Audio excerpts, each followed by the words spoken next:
Today I really wanted to talk to you guys about creating a vision, right? And creating a plan that really does have success for the year. And this may have like a nice little twist too. It's like, I didn't see that one coming. But I once told one of my nieces, plan for your plans to not go as planned. And I know that can sound kind of like daunting and pessimistic, but essentially the message behind it is plan, but hold your plans loosely in the event that God thinks a little bit bigger than you do. And just in case he wants to also partner with you and get you to that desired outcome, but the strategic steps may look a little bit different. That's why you plan. But just in case, leave a little bit of wiggle room for your plans to be tweaked just a little bit. I used to be that way where I would create a plan. I'm like, all right, cool. These are the 10 steps we are going to take to get there. And if anything tried to come and divert it, I'm like, no, very rigid, very stiff.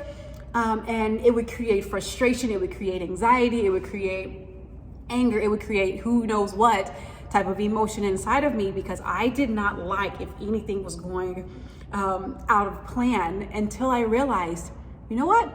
Flexibility is your best friend. If you want to really bend, if you really want to see the results you desire, even with athletes, they tell you need to increase your flexibility. And so let's say this is your plan. It's my AirPods. It's a cute case, I know, right? I love. Let's say this is your plans. I'm not saying don't create a plan. I'm not saying don't create a vision. I even stopped creating vision boards. I know some people, they're like, why did you do that? Why did you stop creating a vision board?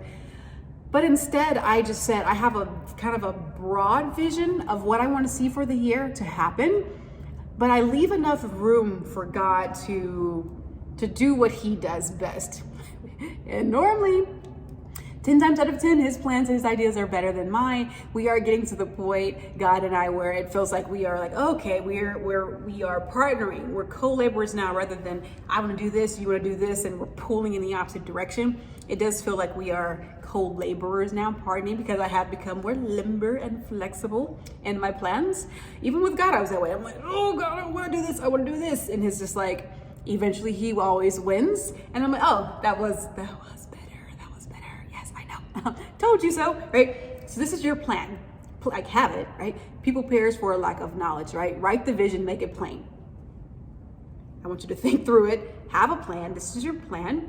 But instead of holding it like this, where it's like, like there is no adjusting, there's no getting in there, there's no changing. Instead of holding it like this, I want you just to hold it like this, which means, yes, this is what I desire, but Lord, I'm yielding it to you. I'm yielding it to you. This is what I want, yielding it to you. This is what I want, yielding it to you. So that if he comes and says, that's nice, but what if we just kind of tweaked it a little bit? What if we remove that part? Because that's an extra step that you thought you had to do, but you don't. If your hand was like this, let's say we put that step back on there, and your hand is like this, you're doing all of this unnecessarily, because he was like, I was just trying to tell you, you didn't have to spend 1 year doing that, but because your hand was so tight, now you got to add an extra year for nothing, right? He may even say, hey, nice plan, but we're going to take off that 5 years. So now this is what you have. That only happens when you surrender, you yield. I want this, but I yield it to you, right? I promise you, like the things that you think are going to take a year or 2 or 3 or what have you, it's not going to take years. What if it only takes months? What if it only takes weeks? But are you too set on this is how it's supposed to be? This is how it's always been done? And God's like, I had a shortcut, but since you're so set on your plans, go ahead and take that long way. I had a shortcut, but since you're so stuck on it, go right ahead. Go right ahead, right? We don't want to be like the children of Israel who could have had the shortcut, but because they weren't ready, they had to go all the way around and loop and loop and loop and loop. Ain't nobody got time for that.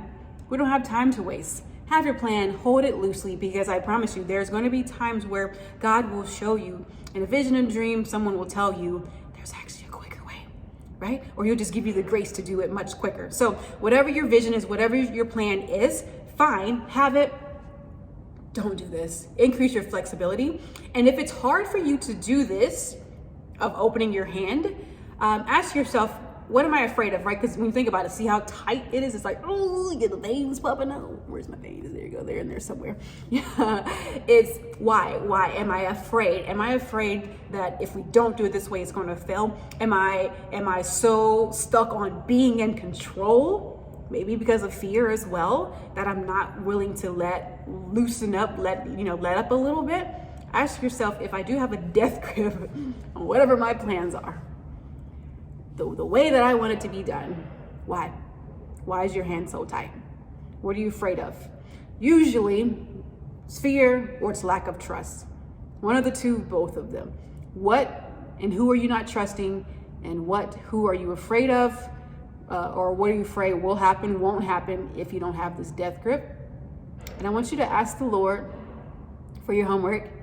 Help me to become more flexible. Help me to not just come up with a plan on my own and then submit it to you for approval. It's help me to partner with you. Help me to co-labor with you and say, hey God, I was thinking this. What do you think?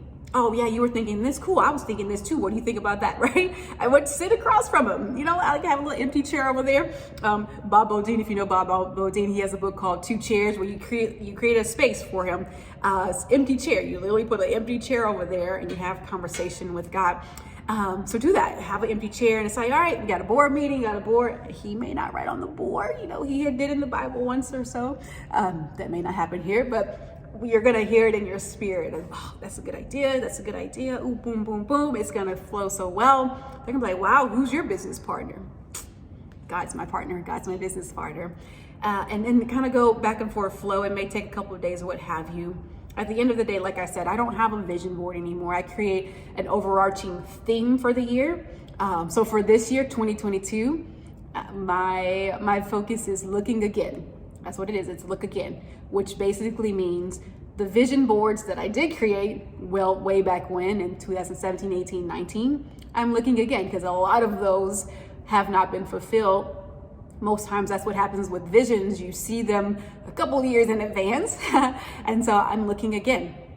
It's like, I don't have to create something new. It's just what hasn't been done. Look again, God's going to do that. Right? So that's for me. That 1 year it was surrender, 1 year it was stretch. And so it's really just, that's for me, that creates, it's very broad and it allows me to stretch in many areas. It allows me to surrender in many areas. And this year, 2022, it's look again. It allows me to look back and say, wow, like I remember you promised that, and that. So it's allowing me to just reflect on what has God promised. Look again, because he's doing it this year. So I can't wait to share at the end of this year of what my look again year has been like. So I want to encourage you to do the same. Sit across from the Lord, metaphorically speaking, have a plan, create a plan, boom, hold it loosely. If you're tight, Lord, help me to be flexible. If it's hard for me to open up, where's my fear? Where's the trust? And go from there. Again, you're gonna have a conversation with yourself, with the Lord. And remember, it's just small talk. So I'll see you guys soon. God bless.